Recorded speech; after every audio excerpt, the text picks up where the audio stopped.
자, 그럼 이제 한 걸음 더 깊이 들어가 보겠습니다. 지금 뭐 우리 시장에서는 정부 정책 관련해서 관련된 종목들이 힘을 받고 탄력을 많이 받고 있습니다. 새 정부의 또 큰 정책 중에 하나가 AI 관련된 정책인데, 자, 그렇다면 과연 AI 정책 관련해서 어떤 투자 포인트 얻어야 할지 조금 더 자세하게 오늘은 블루닷 AI 강정수 박사와 이야기 나눠보겠습니다. 안녕하세요, 박사님. 안녕하세요. 네, 반갑습니다, 박사님. 자, 요즘 뭐 AI에 대한 말이 많습니다. 그리고 새 정부가 들어서니까 뭐 주식도 잘 가고 있지만 새로운 정부의 정책 관련해서 지금 많은 집중을 하고 있어요. 그런 사이에 새로운 인물이 또 등장을 했습니다. 네. 뉴스 보셨죠? 네. 새로운 AI 미래기획수석으로 하정우 미래수석이 이제 서로 선임이 됐는데, 일단은 박사님도 이분을 좀 아시는지 모르겠는데 이분이 어떤 사람입니까? 우선 여러분 아시는 것처럼 네이버에서 AI 연구 개발에 참여를 하셨던 분이죠. 네네. 네이버 이제 클로바익스죠.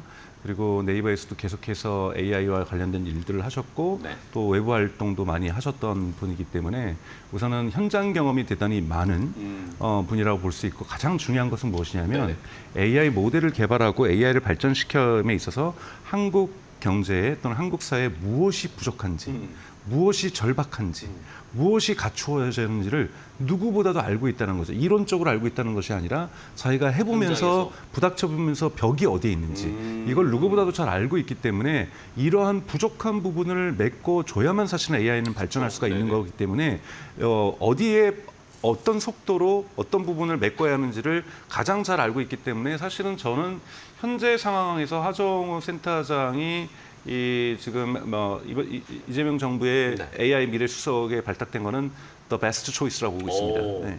베스트 초이스다. 네. 아주 좋은 선택이다. 네. 인사다라고 해주셨는데, 네네. 저도 어쨌든 뭐 이 하정우 수석이 이제 임명이 되고 나서 이분이 어떤 이야기를 했는지 한번 쭉 찾아보고 들어봤어요. 근데 네. 어쨌든 뭐 이재명 정부, 이재명 대통령이 그 전에 후보 시절에서도 얘기했었던 뭐 소버린 AI라든지 AI의 주권을 지켜야 된다. 뭐 그런 얘기도 하더라고요. 하정우 수석은 이게 AI는 이제 뭐 기업과 기업의 그런 싸움이 아니라 국가 대 국가의 싸움이 됐다. 뭐 이런 식으로 좀 해석을 하고, 뭐 100조 원 투자도 모자르다. 뭐 그런 이야기도 하던데요. 우선은 이제 100조 원 투자도 못하다는 부분은 동의를 합니다. 아, 그래요? 그러니까 예를 들면은 사실은 이 100조 원이라는 것은 정부가 마중물로서 부어야 될 투자금인 거고, 네. 결국에 절대 다수의 투자금은 민간에서부터 들어와야 됩니다. 그렇죠. 민간에서 돈이 들어오기 위해서는 우리 민간이 언제 투자를 합니까, 여러분? 이걸로 돈을 투자하면은 돈이 당장 된다. 올해는 안 해내더라도 내년, 내후년에는 돈을 더 많이 벌겠구나. 네네. 그러면 거기에 대한 유인책, 즉 AI 매출은 어디서 나올 것인가? AI 수익은 어디서 발생할 것인가? 그쵸. 여기에 대한 확신이 서지 않으면 민간 기업은 들어오지 않죠. 그렇기 때문에 이 100조로서 만들어야 될 마중물이라는 건 뭐냐면, 정부가 먼저 기초적인 투자에 대한 리스크를 어느 정도 부담을 해결해 줄 테니 좀 더 리스크 없이 여기 와서 AI 관련된 비즈니스와 AI 관련된 수익 사업에 대한 꽃을 피워라. 이런 부분들에 대해서 방향 지시를 해주는 역할을 할 수밖에 없기 때문에 100조가 모자랄 수 있다. 그리고 이것이 100조가 모자란다는 것이 전체 투자 금액을 저는 얘기한다고 보고 있기 때문에 네. 당연하게 민간 투자까지를 전체를 한다면 100조는 턱없이 모자랍니다. 여러분, 미국 같은 경우에는 지금 미국의 4대 기업이라고 할 수 있는 마이크로소프트하고 AI 관련된 4대 기업인 마이크로소프트하고 그다음에 구글을 가지고 있는 알파벳, 그다음에 메타, 아마존, 네. 2024년에 2천억 달러를 넘게 투자를 했고요. 2025년에 올해에는 3천억 달러를 넘게 투자하고 있어서 이 4개 기업이 2024년과 2025년에 투자하고 있는 돈이 5천억 달러가 넘습니다. 우리나라로 네. 700조가 넘는 돈이잖아요. 그러니까 그거를 단 2년 만에, 그러니까 이 정도로 거대한 돈이 들어가고 있는 거고, 지금 중국도 알리바바라든지 바이두라든지 바이트댄스라든지 텐센트라든지 여기에 딥시크까지 포괄하면서 어마어마한 자금들이 들어가고 있기 때문에 한국에서의 100조라는 것은 정말 시작점에 불과할 수밖에 없고, 그것도 한 1년에 100조가 아니라 5년 내에 100조이기 때문에 초반에 80조가 그쵸, 들어갈지, 초반에는 20조만 들어가고 막판에 80조가 들어갈지, 이건 그러게요. 누구도 예측할 수 없는 거기 때문에 이제 만들어 나갈 수가 있는데요. 그럼에도 불구하고 이것을 현장에서 경험했던 하정우 센터장이 AI 수석으로 들어가는 것은 매우 의미 있다고 볼 수가 있습니다. 네. 자, 그러면은 뭐 어쨌든 투자는 뭐 이런 새로운 인사나 정부에서 마중물을 부어주면서 네.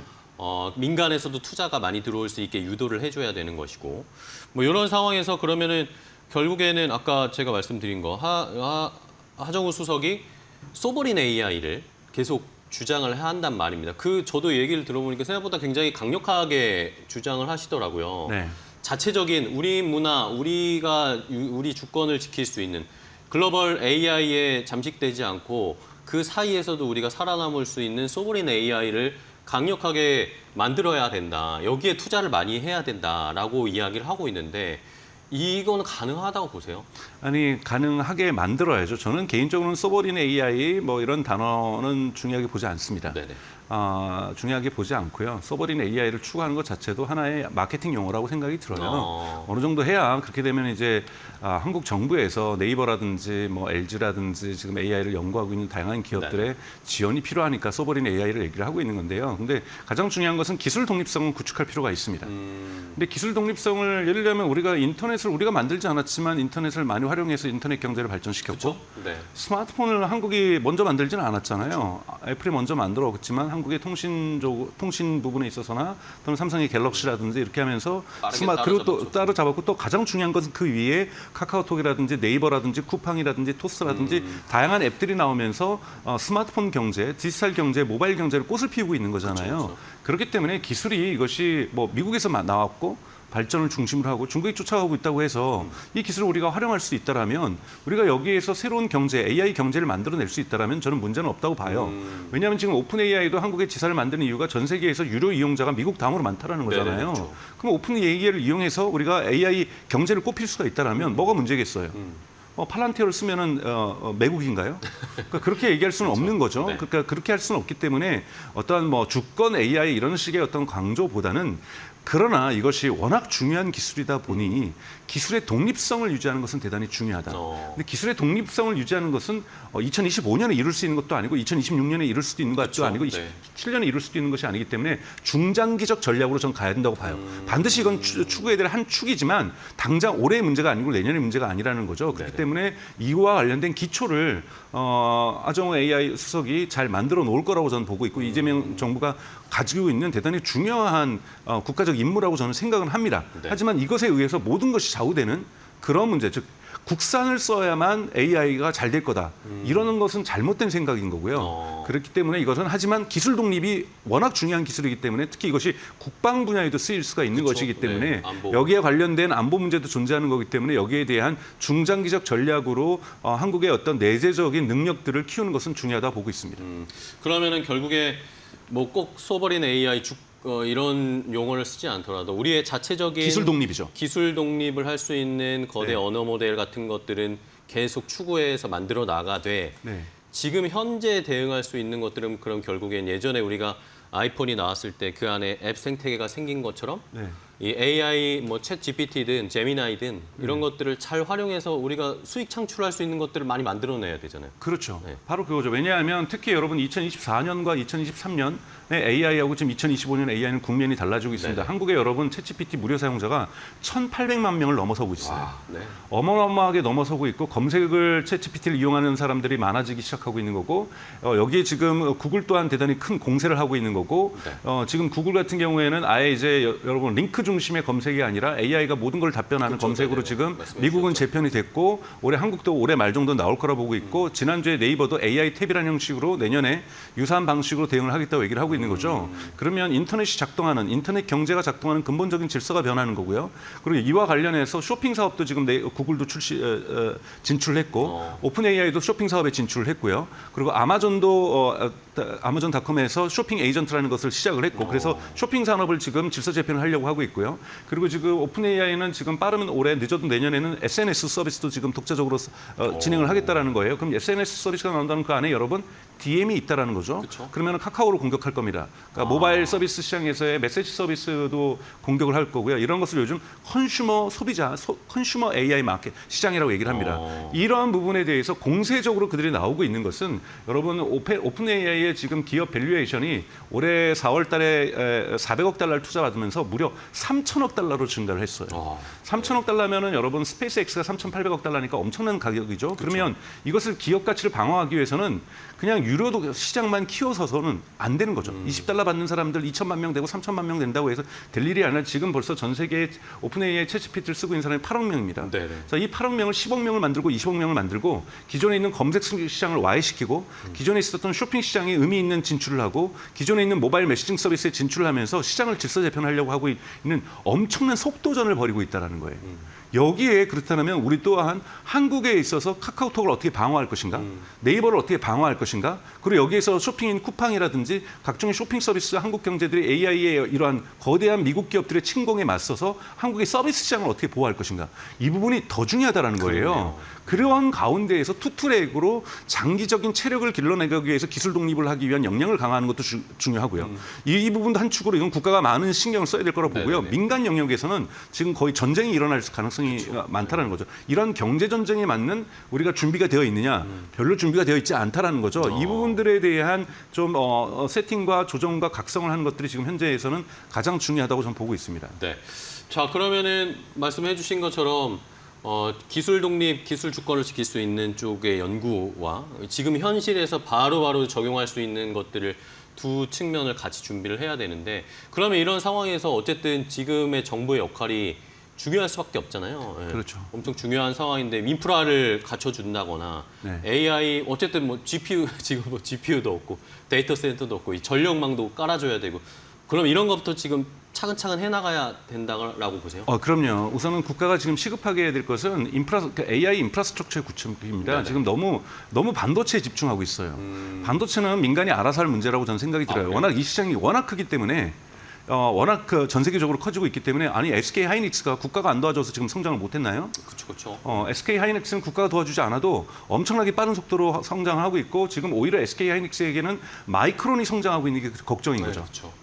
마이크론하고의 격차를 어떻게 벌려낼 것인가, 어떻게 HBM에서 선두 자리를 계속해서 유지해 나가면서 매출을 극대화시킬 것인가, 이거는 SK가 하이닉스가 근본적으로 스스로 고민하고 있고 투자를 이끌어나가고, 거기서 정부가 어떤 마중물을 부어줄 역할도 저는 별로 없다라고 저는 생각이 들어요. 오히려 만약에 반도체 부분에서 한다라면 지금 NPU 시장, 지금 퓨리오사라든지 레벨리온이라든지 이런 부분도 정부도 많이 지금 당장 뭐 1,000억 얼마를 지원해주겠다면서 지원해주고 있는데, 관련 생태계를 만들어내는 것도 대단히 중요할 거라고 보고 있고, 이런 부분은 그러니까 새롭게 성장하는 반도체 시장이기 때문에 정부의 역할들이 어느 정도 있을 거라고 저는 생각이 들어요. 그러나 지금 당장에 지금 여러분들 뭐 뉴스에서 보시겠지만 서울대학교를 비롯해서 많은 대학교에서 어렵게 엔비디아의 GPU를 구성해서 돌리려고 했더니 전력이 없어서 못 돌렸다. 이건 말도 안 되는 일들이 지금 벌어지고 있는 거죠. 지금 그래서 AI 전력부터 구축하는 것. 그리고 AI 데이터 센터를 구하기 위해서는 이거는 정부가 돈을 들여서 몇만 장을 살 수 있는 것이 아니에요, 여러분. 엔비디아하고 본격적으로 정부가 나서서 협상을 해야 됩니다. 일본 같은 경우에는 젠슨왕을 만나기 위해서 일본의 어떤 장관이 그냥 예고도 없이 찾아가서 미국을 2번 방문을 했어요. 그래서 젠슨왕이 만나줍니다. 2번에는 정성에 감동하여. 그러면서 일본 정부에 대한 판매 우선권을 부여를 해주거든요. 이런 식으로 정부가 직접적으로 나서서 엔비디아의 칩은 요즘은 돈이 있어도 못 살고 있어요. 그러면 SK 하이닉스에게 부탁을 할 수도 있죠. SK 하이닉스가 HBM을 엔비디아에 열심히 납품해주고 있으니까 목소리가 지금 어느 정도 낼 수가 있다면 SK 하이닉스의 목소리를 레버리지해서 우리가 GPU를 빠른 속도로 확보한다든지 이런 일들 정부가 중간에서 해줄 수가 있죠. 근데 결국은 민간에서 그 GPU가 필요로 해야 돼요. 그렇죠. 민간에서 저것이 있어서 돈을 더 벌 수 있다라는 확신이 있어야 민간 투자가 활성화될 수 있다는 거죠. 이러한 부분에서 한국의 서비스 시장들을 어떻게 만들어줄 것인가, 돈 벌 수 있는 시장들을 어떻게 만들어줄 것이고 어떤 환경을 만들어줄 것인가, 이런 부분들을 이런 환경을 만들어준 것에 정부가 많이 신경을 써야 되고, 그리고 당장 서비스를 시작하는데 전력이 없어서 못 썼다, 데이터 센터가 없어서 못한다, 이런 말은 안 나올 수 있도록 환경 조성을 하고 인프라스트럭처 구성하는 데 정부의 역할이 대단히 크다고 볼 수 있습니다. 네. 자, 그런 의미에서 뭐 어쨌든 이재명 대통령이 공약으로 걸었던 것들도 뭐 에너지 고속도로 아니면 뭐 친환경 쪽으로 해서 에너지를 많이 좀 공급할 수 있게 뭐 사업을 펼치겠다라고 이야기를 하고 있고, 뭐 하정우 수석도 어쨌든 그 부서에 에너지도 있습니다. 그렇죠. 처음에 초반에는 인프라를 갖추는 게 중요하다라고 계속 강조를 했고, 그 다음 단계는 이제 민간에서 자체적으로 연구하고 사업하고 서로 협력하고 그런 생태계를 만들겠다라고 이야기를 하더라고요. 네네. 그래서 전기 공급이 여러분 대단히 중요한데요. 그건 여러분 많은 방송이나 많은 내용을 통해서 들으셨을 겁니다. 그런데 이제 전기 공급이 되게 시급합니다. 근데 원자력 발전소 얘기를 많이 하시는데 저는 원자력 발전소에 동의해요. 여러분 원자력 발전소 지금부터 짓고 전력 뽑으려면 얼마 걸릴까요? 몇 년이 걸리죠. 미니멈 7년 걸려요. 그쵸. 평균적으로 7년이 걸리는데 7년 뒤에 저희 AI 발전시킬 건가요?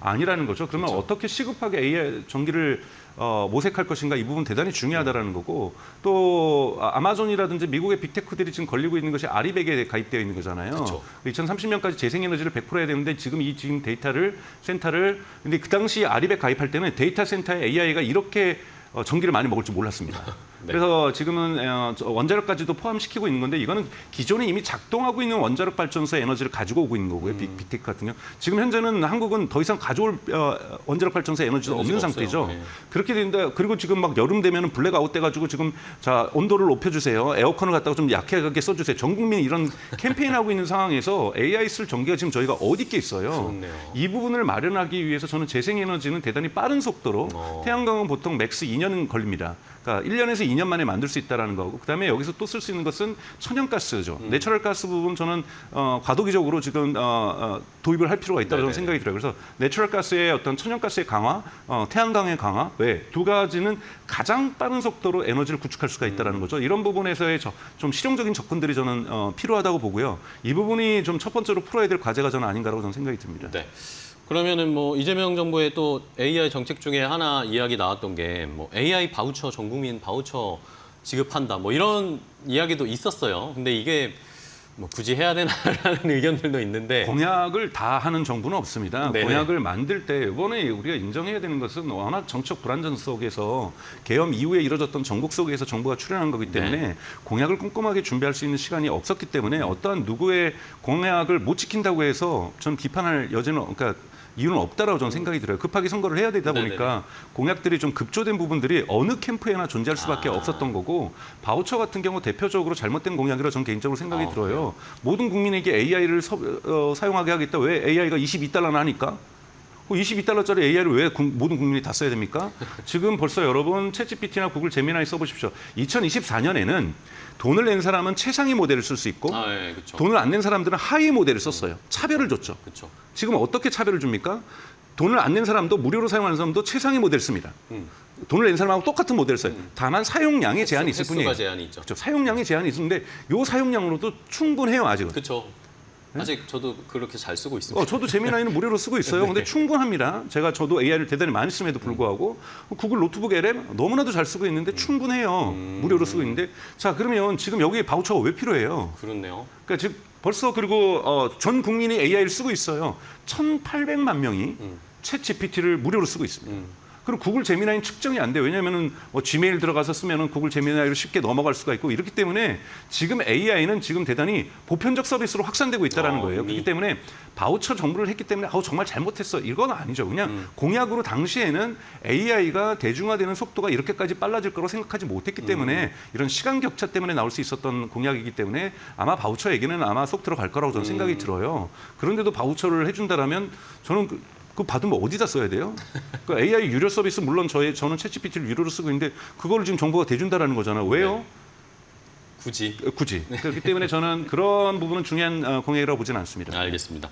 자 그러면은 이제 거의 시간이 다 되어 가고 있는데 최근에 어쨌든 AI 컴퓨팅 센터 국가에서 이 하는 사업 입찰에도 이 민간 기업들이 아직 박사님 말씀해주신 것처럼 이걸 하면은 내가 돈을 벌 수 있을까에 대한 고민과 의구심이 있으니까 입찰이 유찰됐습니다. 이런 상황도 펼쳐지는데 그러면 새로운 이제 하정우 수석이 이건 잘 극복할 거라고 네, 봅니다. 어떤 식으로 극복할 수 이거는 있을까요? 사실은 전 정부에 있었던 과기부 직원 공무원들이 만들어 놓은 거잖아요. 그래서 정부 지분 51%에 네. 민간인들이 딱 했으려고 했더니 그리고 또 연구하는 부분에 초반에는 많이 쓸 건데 이런 공공 연구소에서 쓰는 것은 가격을 낮게 줘라.